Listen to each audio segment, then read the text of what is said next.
ZEC TV. Today, me here, Dada. Today, the topic is how capable then you think it. एक tennis खिलाड़ी थे, बहुत खूब दुनिया के माने जाने, और उनका अचानक से एक हादसा हो जाता है। उनको नाक पे एक चोट लगती है, उनके साथ हादसा होता है।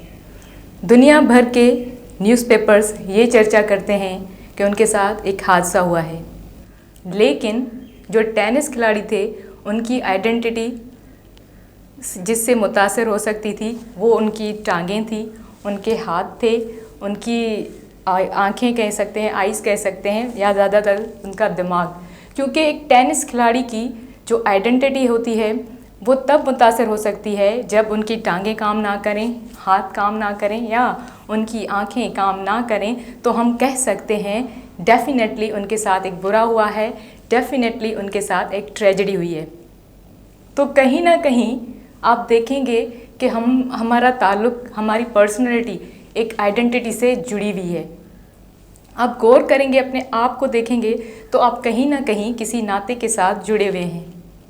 कहीं ना कहीं हमारी कैपेबिलिटी, हमारी पर्सनैलिटी किसी के साथ एक गहरा नाता रखती है।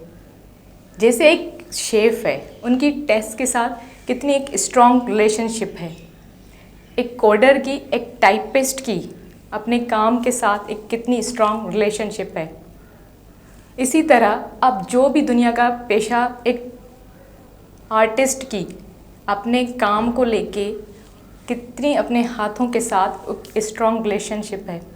दुनिया भर के किसी भी पेशे को, किसी भी लोगों को आप उठा के देखेंगे तो वो कहीं ना कहीं किसी न किसी पर्सनैलिटी के साथ अपना नाता, अपना रिलेशनशिप जोड़ के बैठे हैं। मुझे यहाँ पे एक पुराने ज़माने की बात याद आती है। वो लोग जो 200-300-400 साल पहले वो कभी भी किसी एक चीज़ के साथ जुड़े नहीं रहते थे। वो कहीं ना कहीं, आपको याद होगा कि वो जो बहुत बड़े लोग थे जिन्होंने दुनिया को शेप किया, जिन्होंने दुनिया को जानने की कोशिश की, जिन्होंने हिस्ट्री लिखी, जिन्होंने दुनिया को एडवांसमेंट करी अपने कामों में, क्या वो कभी एक चीज़ के साथ जुड़े रहे? सवाल ये उठता है कि वो ऐसी कौन सी चीज़ है कि अगर वो हमसे छिन जाए तो हमें उसको खोने का डर रहता है। एक दफ़ा मुझे याद है कि बिल गेट्स से सवाल पूछा गया कि आपको ऐसी कौन सी चीज़ है कि अगर आपसे वो छीन जाए तो आपको उसको खोने का डर लगा रहता है। तो बिल गेट्स ने कहा, मुझे उस दिन दुख महसूस होगा, मुझे उस दिन तकलीफ़ महसूस होगी जब मेरे दिमाग की कुव्वत ने सोचने की कुव्वत छोड़ दी। यानी बिल गेट्स का जो पूरी वजूद था, जो बिल गेट्स का पूरा जो ताल्लुक़ था, पूरी पर्सनैलिटी उसके दिमाग से जुड़ी हुई है। तो कहीं ना कहीं हमारी पर्सनैलिटी भी, हमें भी इस चीज़ का, हम किसी के साथ अपना ताल्लुक़, हम किसी ना किसी अपनी आइडेंटिटी किस में देखते हैं, और हमें भी डर लगा रहता है कि वो ऐसी आखिर कौन सी चीज़ है जो हमसे छिन जाए तो हमें उसको खोने का डर लगता है। इसी तरह सेम तरीके से अगर देखा जाए तो बिल गेट्स माइक्रोसॉफ्ट के बानी, और आइंस्टाइन को देखें। आइंस्टाइन, न्यूटन जैसे साइंटिस्ट वो कभी भी अपनी लाइफ में एक चीज़ के साथ जुड़े नहीं रहे। वो एक हिस्टोरियन भी थे, एक लेखक भी थे, एक पोएट भी थे, और एक राइटर भी थे, और बहुत सारी चीज़ें करते थे। यानी दुनिया के वो जो अजीम लोग थे वो कभी भी एक चीज़ के साथ जुड़े नहीं रहते थे। सवाल ये पैदा होता है यहाँ पे कि आप अपने आप को किन किन तरीक़ों में देखना चाहते हैं। क्या सिर्फ आपकी सोच लिमिटेड बन गई है? क्या आपकी सोच बस सिर्फ अगर आप HR हैं, प्रोफेशनल हैं, एक आप आर्किटेक्चर हैं, तो आप सिर्फ उसी में अपनी लाइफ देखते हैं, आपकी वही पर्सनैलिटी है? अगर जेन्युइनली अगर आप अपने आप को उस कनेक्शंस में, उस रिलेशनशिप्स में अगर देखने की कोशिश करेंगे, आईने के सामने खड़े होकर देखेंगे कि आपका वजूद किस चीज़ से जुड़ा हुआ है, तो आपको आईने में नज़र आएगा एक बाप की सूरत में, आप एक माँ, एक बाप, एक बहन, एक भाई, और एक बेस्ट फ्रेंड और एक अच्छे प्रोफेशनल के रूप में आप नज़र आएंगे। लेकिन ये रिश्ते नाते नहीं है सिर्फ नाम के लिए, ये सिर्फ जॉब तक ही सीमित नहीं है। ये वो चीज़ें हैं, ये वो आइडेंटिटीज़ हैं, ये वो रिलेशनशिप्स हैं जिसको आपको एक्सप्रेस करने की, आपकी जो लाइफ है उसको डिफ़ाइन करने के लिए आपको जो बिल्कुल एक फ़ख्र महसूस होता है। इवन यहाँ तक कि आप रिज्यूम में भी लिखने के लिए तैयार होंगे कि मैं एक HR प्रोफेशनल हूँ, मैं एक बाप हूँ, मैं एक भाई हूँ, मैं एक बेटा हूँ और मुझे गर्व है इन चीज़ों के साथ, क्योंकि मुझे फ़ख्र है इन चीज़ों के साथ।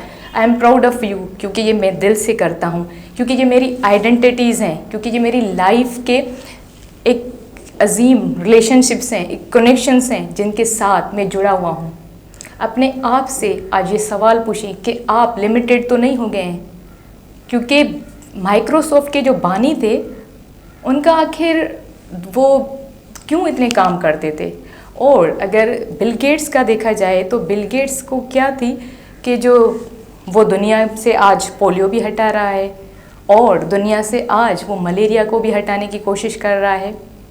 लेकिन सवाल ये पैदा होता है कि ये तो NGOs का काम है, ये तो हेल्थ प्रोफेशनल्स का काम है, ये तो डॉक्टर्स का काम है, तो यहाँ पे बिल गेट्स क्या कर रहे हैं।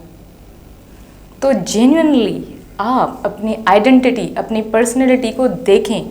You are more capable than you think. अपनी सोच को, अपनी पर्सनैलिटी को लिमिटेड ना रखें। आप दुनिया में आए हैं एक चीज़ के लिए नहीं, आप बहुत सारी चीज़ें कर सकते हैं क्योंकि आप में इतनी कैपेबिलिटी है।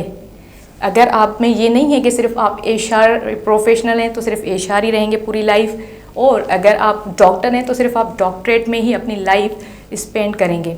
अपने आप से सवाल पूछें कि आप में कितनी कैपेबिलिटी है। आप में बहुत कैपेबिलिटी है इफ़ यू नो योरसेल्फ। अपने आप से आज सवाल पूछें कि आप अपने आईने में, मिरर में सामने खड़े होके किन किन कनेक्शन के साथ अपने आप को देखना चाह रहे हैं, या सिर्फ एक ही पर्सनैलिटी में अपने आप को देखना चाह रहे हैं। तो आप आज आपसे खुद से पूछें कि मैं एक अच्छा प्रोफेशनल भी बन सकता हूँ और मेरी बहुत सारी खूबीज़ हैं जिससे मैं आगे बढ़ सकता हूँ। अपने आप से आज ये सवाल पूछें कि आप अपनी पूरी लाइफ में, पूरी ज़िंदगी में एक ही इंसान बन के रह गए हैं, या आप अपनी लाइफ में एक ज़िंदगी में बहुत सारी ज़िंदगियाँ जी सकते हैं। So once again I am saying you are more capable than you think. अपने आप को लिमिटेड ना बनाएं एक प्रोफेशन में। आपको बहुत सारी सलाहियतें आप में हैं। नेक्स्ट मिलेंगे अपकमिंग किसी अदर टॉपिक के साथ। तब तक अपनी होस्ट दादा को दीजिए इजाज़त। अल्लाह हाफिज़।